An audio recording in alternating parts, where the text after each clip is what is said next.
Today we will start nested interval theorem. Nested interval theorem को start करने से पहले हमें इसकी statement को understand करना है. वो क्या कहता है कि suppose that in is equals to x, an is less than equals to x is less than equals to bn, n belongs to natural number is a sequence of closed interval such that in plus 1 contain in in. ये सब कुछ हमें given है. इसका क्या मतलब है? इसका ये मतलब हुआ कि हमारे पास जो ये चीज़ है, ये पूरा सीक्वेंस जो है, ये क्लोज्ड इंटरवल का सीक्वेंस है. यानी ये इस तरह का सीक्वेंस है, एक क्लोज्ड इंटरवल का सीक्वेंस है, ये गिवन है. Such that in plus 1 contain in i1. और इस चीज़ का क्या मतलब है? इस चीज़ का मतलब ये है कि यानी जो बड़ी वाली वैल्यू है i3 कह लें, क्योंकि n+1 है, वो छोटी वाली वैल्यू में कंटेन कर रही है, जो कि मैंने फर्दर आगे चीज़ लिखी हुई है कि i3 किस में कंटेन कर रहा है. i3 हमारे पास i2 में कंटेन कर रहा है और i2 i1 में कंटेन कर रहा है. यहाँ तक हम समझ लिया हमने कि क्या क्या हो रहा है. क्लोज्ड इंटरवल दिया हुआ है, बड़ी वाली वैल्यू छोटी वाली वैल्यू में कंटेन कर रही है. नेक्स्ट हमारे पास ये चीज़ है कि limit N approaches to infinity bn minus an 0 के इक्वल है. अच्छा, ये पूरा जो हम लोगों ने अभी तक पढ़ा है, ये सारा गिवन डेटा है. प्रूव हमने करना है कि then there is one and only one x naught which is in every in. हमें इस चीज को प्रूव करना है कि एक ही x नॉट है जो in के अंदर प्रेजेंट है, इस in के सीक्वेंस के अंदर, यानी वो यूनिक है. उसकी यूनिकनेस को हमें प्रूव करना है. सबसे पहले हमने क्या किया? सबसे पहले हम लोगों ने यहाँ एक नंबर लाइन बनाई है, उसमें a1 है, a2 है, अप टू an तक वैल्यूज जा रही हैं. ठीक है, ये याद रखनी है, नंबर लाइन बहुत इंपॉर्टेंट है. यहाँ से a1 से an तक और यहाँ से b1 से bn तक वैल्यूज जा रही हैं. ठीक है, लेफ्ट साइड पे an है और राइट साइड पे b1 है. ठीक है, अच्छा, उसके बाद हमने क्या करना है? उसके बाद हमारे पास, क्योंकि हम लोगों ने बात की थी क्लोज्ड इंटरवल की, जो इस फॉर्म में होते हैं, और ये इंटरवल हमने कहा था कि क्लोज्ड है, और हमने कहा कि बड़ी वाली वैल्यू छोटी वाली वैल्यू में कंटेन करते हैं. तो यहाँ हम ये लिख सकते हैं कि a3 b3 का जो इंटरवल है वो a2 b2 में कंटेन कर रहा है, यानी छोटी वाली वैल्यू में कंटेन कर रहा है. इस चीज़ की अकॉर्डिंगली ऑफ कोर्स लिख सकते हैं. उसके बाद हमारे पास क्या आ जाता है कि a3 b3 a2 b2 में कंटेन कर रहा है और a2 b2 a1 b1 में कंटेन कर रहा है. अगर हम इस चीज़ को इस तरह से लिख दें तो ये कंटेनमेंट का साइन ऑपोजिट हो जाएगा. ठीक है, इसको i1 लिख दिया, इसको i2 लिख दिया, इसको हमने i3 लिख दिया. अब हमारे पास दो सीक्वेंस है, एक an का सीक्वेंस है और एक bn का सीक्वेंस है. हमें ये दिख रहा है कि जो an का सीक्वेंस है उसकी वैल्यूज इस तरह की है, a1 a2 a3 up to an, और सीक्वेंस क्या है? मोनोटोनिकली इंक्रीजिंग है, आगे की तरफ जा रहा है, यानी सीक्वेंस मोनोटोनिकली इंक्रीजिंग है. यहाँ हमने लिख दिया कि उनके वैल्यूज देखो आगे की तरफ जा रही हैं, मोनोटोनिकली इंक्रीज कर रही है. पहले वाली वैल्यू छोटी है, अगली बड़ी, फिर बड़ी बड़ी बड़ी अप टू an तक जा रहा है. सो इसका मतलब ये हुआ कि सीक्वेंस में जो वैल्यू a1 है वो सबसे छोटी है, फिर a2 उससे बड़ी है, फिर a3 उससे बड़ी है, अप टू an तक हम जा रहे हैं. सही हो गया, हमने लिख दिया सीक्वेंस मोनोटोनिकली इंक्रीजिंग है. नेक्स्ट हमने क्या करना है? हमने कहा कि an लेस है किससे? an+1 से. इसका क्या मतलब हुआ? इसका मतलब ये हुआ कि जो an, हमने जैसे कहा कि सीक्वेंस मोनोटोनिकली इंक्रीजिंग है, आगे वैल्यूज बड़ी हैं, तो इसका मतलब है n+1 बड़ा होगा और an छोटा होगा. ये मोनोटोनिकली इंक्रीजिंग जब हम किसी चीज को लिखते हैं तो हम इस तरह से लिख देते हैं.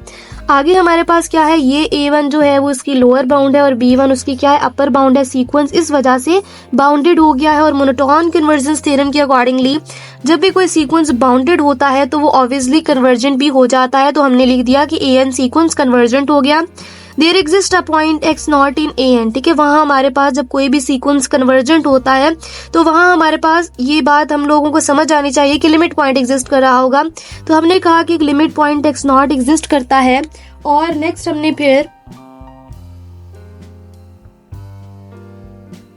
फिर हमने कहा कि जब हमारे पास एक limit point x not exist कर रहा है तो लिमिट पॉइंट की डेफिनेशन इस तरह से होती है, xn minus l is less than epsilon. और इस चीज को फर्दर हम ऐसे लिख सकते हैं, limit n approaches to infinity xn जो है वो l के इक्वल है. इस चीज को भी हम ऐसे लिख सकते हैं कि ए एन माइनस इसका लिमिट पॉइंट एक्स नॉट है लेस देन एप्सिलॉन है। फिर फर्दर हम इस चीज को ऐसे लिख सकते हैं कि limit N approaches to infinity a n x not के इक्वल है। हमने इस इक्वेशन को इक्वेशन नंबर 1 का नाम दे दिया। अब हम बात करेंगे सीक्वेंस बी एन की। जो हमारे पास बी एन का सीक्वेंस है, ये फिगर हमें क्या बताती है कि बी एन का जो सीक्वेंस है वो इस तरफ जा रहा है, ठीक है। यानी ये हमारे पास सीक्वेंस जो बी एन का है वो क्या है, वो मोनोटोनिकली डिक्रीजिंग है। कैसे, ये बी एन था, फिर B3 होगा, फिर B2 होगा, B1, यानी वैल्यूज पीछे की तरफ जा रही है, छोटी होती जा रही है, ठीक है। वैल्यूज क्या हो रही है, छोटी होती जा रही है, यानी हमारे पास सीक्वेंस मोनोटोनिकली क्या है, डिक्रीजिंग है। मोनोटोनिकली डिक्रीजिंग जब सीक्वेंस हो गया हमारे पास, तो यहाँ से हम ये चीज भी कह सकते हैं कि अगर सीक्वेंस मोनोटोनिकली डिक्रीजिंग है, जैसे कि मैंने यहाँ लिखा कि सीक्वेंस हमारे पास क्या हो गया है, मोनोटोनिकली डिक्रीजिंग हो गया है। अगर मोनोटोनिकली डिक्रीजिंग हो गया है तो यहाँ से मैं ये लिख सकती हूँ कि bn ग्रेटर है bn+1 से। उसकी रीजन क्या है, जैसे जैसे आगे वैल्यूज हो रही है छोटी होती जा रही है, यानी n+1 वैल्यूज अब छोटी होती जा रही हैं और bn वाली वैल्यू बड़ी है, ठीक है। तो यहाँ हमने ये लिख दिया। उससे सिमिलरली हम उसी तरह कहेंगे कि हमारे पास a1 क्या है, उसकी लोअर बाउंड है और b1 उसकी क्या है, अपर बाउंड है। हमने यहाँ कहा कि क्या हो गया, a1 उसकी lower bound, b1 upper bound, और हमारे पास bn सीक्वेंस भी बाउंडेड हो गया। अब सीक्वेंस जब बाउंडेड हो गया है तो हमारे पास मोनोटोन कन्वर्जेंस थ्योरम के अकॉर्डिंगली वो सीक्वेंस कन्वर्जेंट भी हो गया है।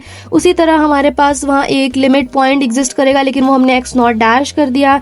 उसी तरह हम limit N approaches to infinity b n is equals to x not dash लिखेंगे। ये साइड्स पे चीजें मैंने क्या लिखी हुई है मैं फर्दर समझाती हूँ। X not dash is limit N approaches to infinity b n is equals to x not dash, ये इक्वेशन 1 होगी, इक्वेशन 2 हो गई।